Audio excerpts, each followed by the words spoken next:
खबर उत्तर प्रदेश के गोंडा जिले से है, जहां थाना खरगुपुर क्षेत्र से पुलिस पर गंभीर आरोप लगे हैं। पीड़ित विनय कुमार पुत्र श्याम सुंदर निवासी शशगावा हेमा जोत ने एसपी और डीएम को पत्र देकर दरोगा और सिपाही पर तहरीर बदलने और घर पर कब्जा कराने का आरोप लगाया है। आरोप है कि घटना के बाद पीड़ित पिता पुत्र बेघर हो गए हैं और अब मंदिर के पास रहने को मजबूर है। पीड़ित विनय कुमार ने बताया कि 11 जुलाई को उनके साथ मारपीट हुई थी। इसकी शिकायत लेकर वह थाना पहुंचा था। आरोप है कि खरगुपुर थाने में तैनात दरोगा राम बहादुर यादव और उनके सिपाही पंकज ने की तहरीर बदलवा दी। इसके बाद पीड़ित के ऊपर ही मुकदमा दर्ज हो गया। पीड़ित का आरोप है कि पुलिस की मिलीभगत से उसके घर पर कब्जा करा दिया गया है। इसके चलते वह और उसके पिता श्याम सुंदर बेघर हो गए हैं। अब दोनों को मंदिर के पास शरण लेनी पड़ रही है।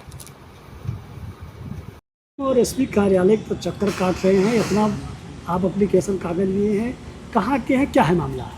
सर जी, मैं खरगुपुर जिला गोंडा के और मौजा ससगवां के रहने वाले हैं। नाम हमारा श्याम सुंदर है। हमारे 2 बच्चे हैं। 2 बच्चों के बीच में हमने बंटवारा आधो-आध कर दिया। हमारा गुजारा भी नहीं दिया गया। दोनों रहने लगे। उसके बाद में बुढ़िया को मार पीट करने लगे। बुढ़िया को मारने लगे कि अपना खेत हमको बैनामा कर दो। बुढ़िया ने नहीं लिखा तो बुढ़िया को मार पीट गाली गुप्ता देकर और हमको भी मारे। फिर छोटी पतुआ को मारे, फिर छोट लड़का को मारे। बस वहाँ से भाग चले। यहाँ पृथ्वीनाथ हम आ गए, भाग गया है। कारण ये है कि वो औरत जो है उसकी बड़ी वाली वो उसका चरित्र गड़बड़ है। उसके वहाँ गलत आदमी का बैठका होने लगा। इस वजह से ये मामला कब से 3 साल से चल रहा है सर। तो डीएम एसडीएम और वहाँ खरगुपुर यहाँ गोंडा में कोई न्यायालय बाकी नहीं है कि हुए भी क्या यहाँ से दरखास्त जाती तो खरगुपुर थाना नहीं सुनता है? नहीं सुनता है वो सर। वो जा कर के चाय पानी पी के कुछ ले आके अपना बैठ जाते। बड़े साहब तक पता नहीं लगता। राम बहादुर हैं और एक पंकज सिपाही दरोगा हैं। हाँ, पहला हुआ हम खेत बैठाने गए। जो बुढ़िया मर चुकी है। बुढ़िया कह रहे वो लड़का हिस्सा पाया है 1 बीघा छोट वाला, उसी को हमने धान लगाने गए थे। वो ये बियाड़ रख करके खेत में और चला। जैसे सामने पहुंचा वो खड़ंजा पर, सामने मुहारे के सामने, तैसे एक मगन बिहारी कुदार और उसकी औरत लाठी दोनों घेर लिए आगे मोटरसाइकिल। और जैसे मारा तैसे लड़का पकड़ लिया दोनों, लाठी और कुदार।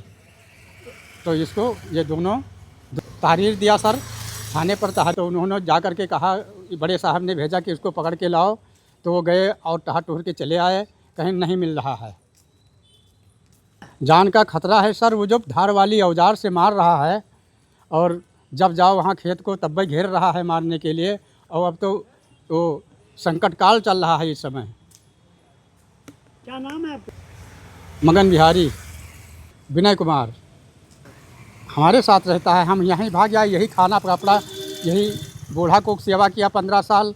हमको भी खाना दे रहा है, उसी में खा रहे हैं, किसी तरह अपन गुजारा कर रहे हैं। हम चाहते हैं कि इसका न्याय हो जाए। सर विनय गोस्वामी सर, कहाँ रहने वाला है? हेमा जोत सुसगवां, थाना खरगुपुर। सर यहाँ डैम के यहाँ आए हैं एप्लीकेशन देने। थाने पे राम बहादुर दरोगा और पंकज कुमार सिपाही ये लोग पैसे लेकर मेरा घर कब्जा करवा दिए। मेरा खेत, उनका विपक्षी पार्टी मगन बिहारी का पैसा लेकर मेरे ऊपर नाजायज़ मुकदमा चलाते हैं सर। मगन बिहारी मेरा भाई है सर। पिताजी बराबर हिस्सा मेरे को, दोनों भाई को बंटवारा कर दिया। आधा आधा हिस्सा बंटवारे में दे दिया। फिर वो बोलता है कि अब यहाँ घर पे मत आओ। वहाँ जब राम बहादुर दरोगा पूरा छकवा दिया मेरी ज़मीन पैसा लेकर, अब वो घर में रहने नहीं देता। किसी तरह पृथ्वीनाथ चौराहे पे रह रहा हूँ सर। और वहाँ खेत बैठाने जाता हूँ जब वो मारपीट करता है और नाजायज़ उसका मुकदमा लिख जाता है। मेरा कोई सुनवाई नहीं सर। मिले? हाँ सर, हाँ एसपी के यहाँ दरखास्त दिए हैं सर। हमारा न्याय होना चाहिए। हमारे जान का खतरा है। जो मगन बिहारी व रामविलास व गंगाराम व ललऊ पुत्र सुख राम, ये लोग मेरा मर्डर कर देंगे सर। धमकी दिए, कुदार लाठी डंडे से मारे हैं। वो भाई नहीं है, उसकी औरत गलत नेचर की है जो मेरे को बार बार उसी के भड़कावे में भाई कुदार लाठी डंडा से, और वो अपने भाई को बुलाती है। मेरी भाभी अपने भाई को बुलाकर और मेरे को जान से मरवाने की धमकी दी है। वो बुलवा के 2 बाजी मार खवा चुकी सर। थाना नहीं सुन रहा। राम बहादुर पैसा लेकर और पंकज प्रेमी पैसा लेकर उसी का साथ देते मेरा सर घर कब्जा करवाया। थाना हल्का का है, हल्का।